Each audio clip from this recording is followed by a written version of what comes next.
यज्ञ। पांडवों का राजसूय यज्ञ चल रहा था। देश विदेश के राजा महाराजा तो आए ही थे, बड़े बड़े ऋषि महर्षि भी इस यज्ञ में पधारे थे। उस समय बातों ही बातों में धर्मराज ने कहा, अब तक मुझे परमात्मा के दर्शन नहीं हुए। श्री कृष्ण पांडवों के साथ रहे, किंतु कोई उन्हें पूरी तरह पहचान न सका। धर्मराज को यह पता नहीं था कि श्री कृष्ण साक्षात परमात्मा है। श्री कृष्ण को जूठी पतले उठाते हुए देखकर वे यही समझते थे कि मामा का लड़का है, इसलिए काम करता है। नई बात क्या है इसमें? परमात्मा के सानिध्य में रहते हुए भी वे परमात्मा को नहीं पहचान सके। किंतु नारद जी से रहा न गया।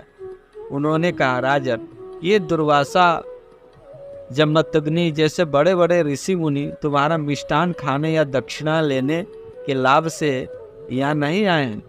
ये लोग तुम्हारा कुछ लेने नहीं आए हैं, ये तो परब्रह्म परमात्मा का दर्शन करने के लिए आए हैं। दर्शन के लोभ से ये सब पधारे हैं। परमात्मा तुम्हारे संबंधी बनकर आए हैं, तुम्हारे घर में विराज रहे हैं। राजा, तू बड़ा सौभाग्यशाली है, परमात्मा तेरी सभा में ही है।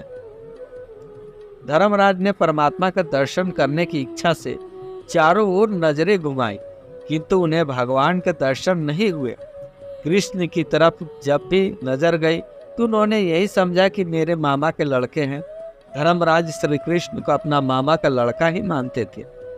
नारद जी ने कहा, विश्व को उत्पन्न करने वाले ब्रह्मा के पिता भी इसी सभा में हैं। धर्मराज ने कहा, कहाँ हैं?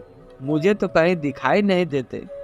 श्री कृष्ण को लगा कि नारद जी अब चुप ही रहे तो अच्छा है। उन्होंने नारद जी को इशारा किया कि भाई बंद कर अपनी कहानी, किंतु नारद जी से रहा न गया। उन्होंने मन में सोचा कि धर्मराज अभी तक परमात्मा को पहचान नहीं सके हैं। मैंने धर्मराज के घर का अन्न खाया है, ब्राह्मण जिसका खाते हैं उसका कल्याण करते हैं। आज खुद परमात्मा नाराज हो तो हो, किंतु मैं तो आज इन्हें जाहिर करके ही रहूंगा।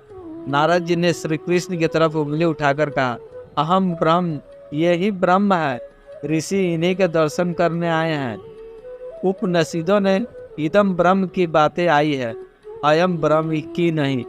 यहाँ अयम ब्रह्म की बात है। प्रभु ने सिर झुकाकर बोले, मैं ब्रह्म नहीं हूँ। नारद जी को तो झूठ बोलने की आदत है। जीव प्रकट होना चाहता है, परमात्मा गुप्त रहना चाहते हैं। वे गुप्त ही रहते हैं। हमारे घर में ही भगवान है, किंतु नारद जी जैसे संत हमें वैसी आंख प्रदान करे तो उनके दर्शन हो। संत वचन, आत्मा परमात्मा का ही अंश है।